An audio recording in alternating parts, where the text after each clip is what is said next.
Sanskrit Sindhuja classes में आप सभी संस्कृत के सुधी पाठकों का हार्दिक स्वागत एवं अभिनंदन है। मित्रों, आज हम कक्षा 9 की पुस्तक ईश स्तुति से वन लाइनर क्वेश्चन आंसर लेकर के उपस्थित हुए हैं।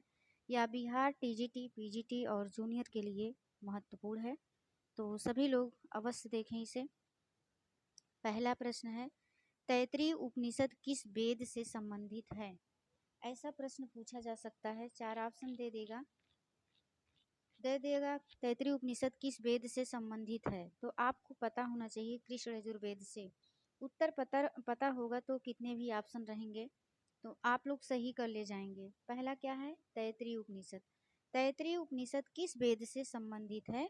तो कृष्ण यजुर्वेद से संबंधित है।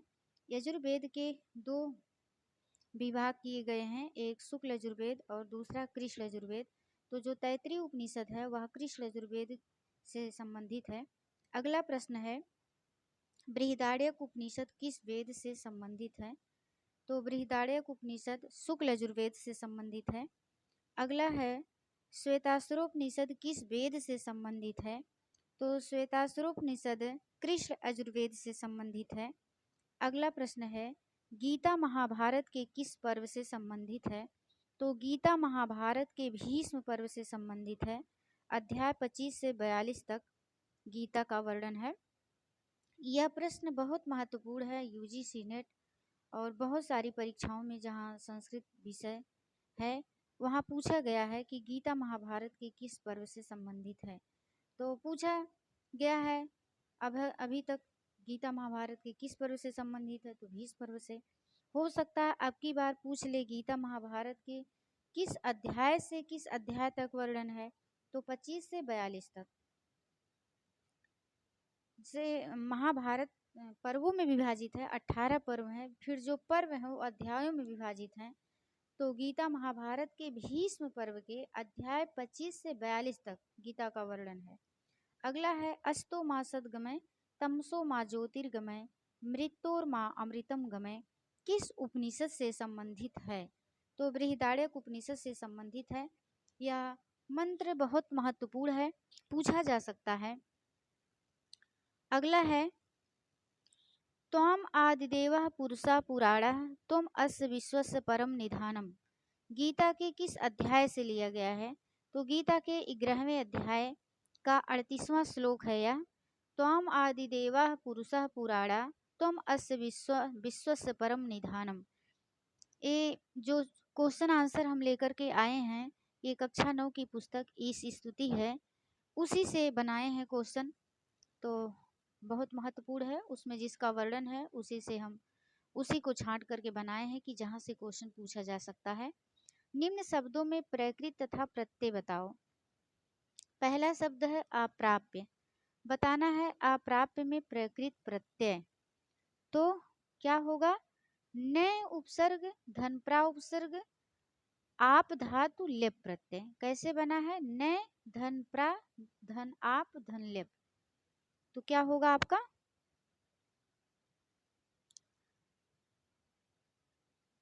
प्राप्य।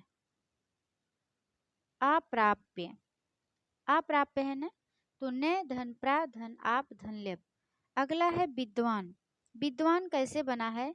विद धातु में सत्र प्रत्यय हुआ है, तो यहाँ वस आदेश हुआ है। तो विद्वान कैसे बना है या पूछा जा सकता है, विद्वान में कौन सा प्रत्यय लगा है? तो विद्वान में सत्र प्रत्यय का प्रयोग हुआ है। अगला है गूढ़ा। गूढ़ा शब्द कैसे बना है? गुह गोपने अर्थ में धातु है, उससे ता प्रत्यय। गूढ़ा में कौन सा प्रत्यय है? ता प्रत्यय है।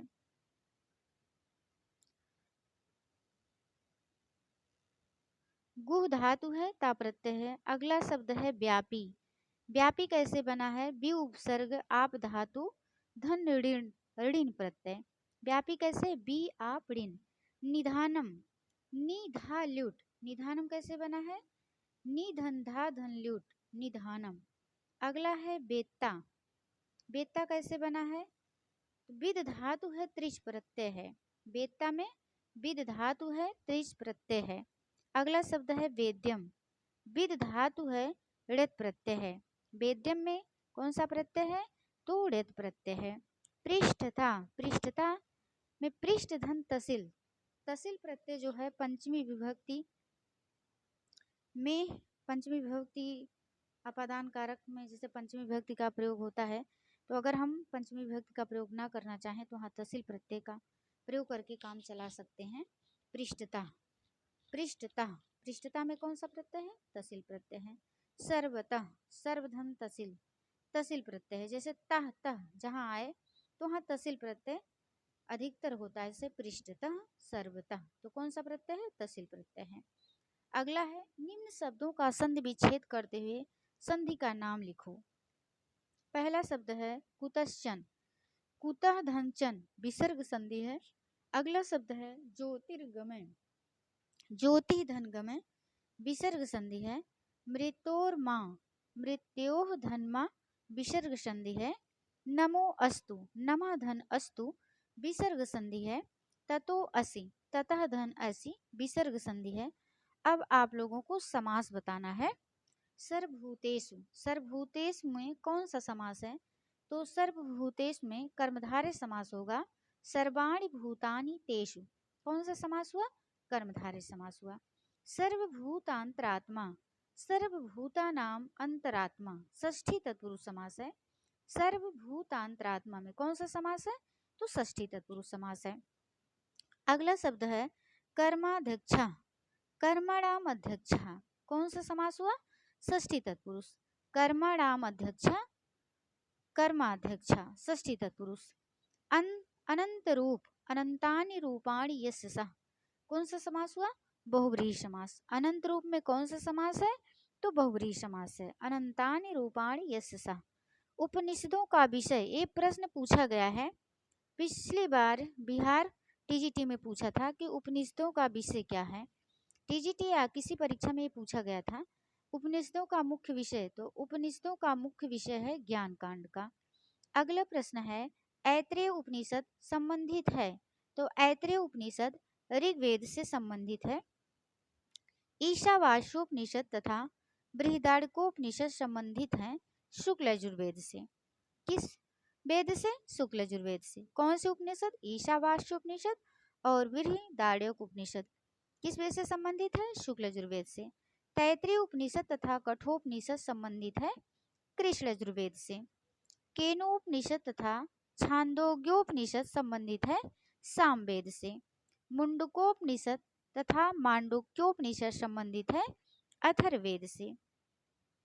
बृहदारण्यक उपनिषद तथा छांदोग्योपनिषद समान आकार की सबसे बड़ी उपनिषद है।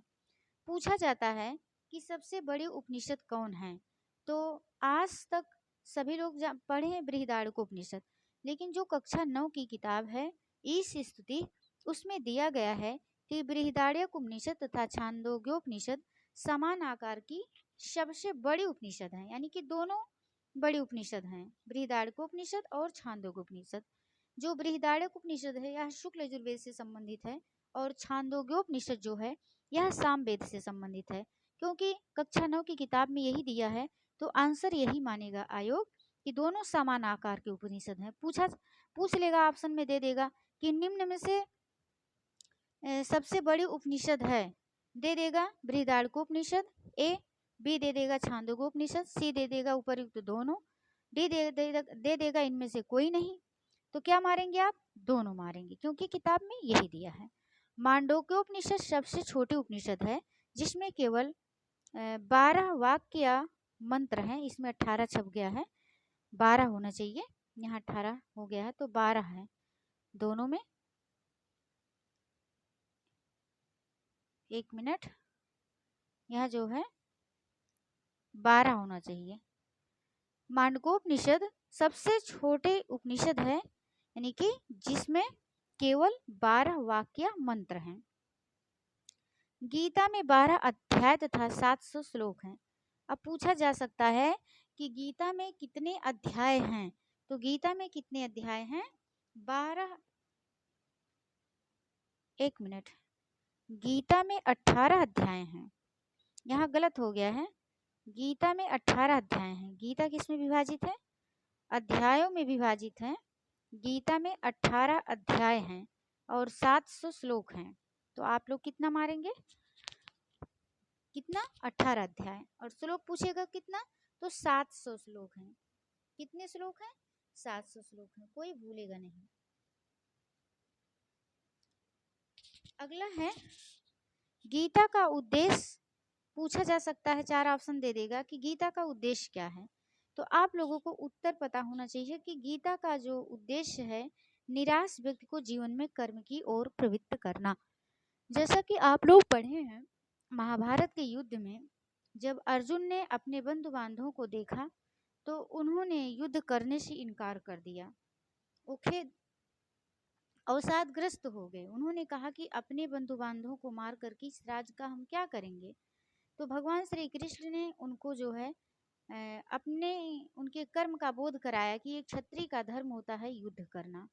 अगर आप अपने धर्म से विमुख होते हैं तो इस श्लोक में निंदा को प्राप्त करेंगे। तो इससे भी आप लोगों को पता होना चाहिए कि गीता का उद्देश्य क्या है।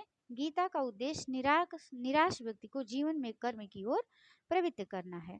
गीता पर टीकाएं लिखी हैं, ये भी उसी किताब के पीछे से ही हम लिए हैं, जितना क्वेश्चन बनाए हैं। तो उसमें दिया गया है कि गीता पर टीकाएं लिखने वाले हैं बाल गंगाधर तिलक, महात्मा गांधी तथा विनोबा भावे। बहुत लोग हैं, लेकिन ये भारतीय हैं। इनमें से पूछा जा सकता है, 2 ऑप्शन में दे देगा या तीनों दे देगा उपर्युक्त तीनों या उपर्युक्त सभी। गीता पर टीकाएं किसने लिखी? बाल गंगाधर तिलक ने भी लिखा है, महात्मा गांधी ने भी लिखा है, विनोबा भावे ने लिखा है। तो आज के लिए बस इतना ही। आप लोगों को कैसा लगा वीडियो? और आप लोगों से निवेदन है कि इसे बार बार सुनिएगा। जिसको बिहार टीजीटी पीजीटी जूनियर देना है या और परीक्षाएं देना है, यह सभी के लिए महत्वपूर्ण है। जहाँ जहाँ उपनिषद वेद वेदांग है, सबके लिए महत्वपूर्ण है। तो आज के लिए बस इतना ही। मिलते हैं अगले वीडियो में, अगले चैप्टर से जितने क्वेश्चन बनेंगे हम लेकर के। नमः संस्कृताय। जय हिंद, जय भारत, वंदे मातरम।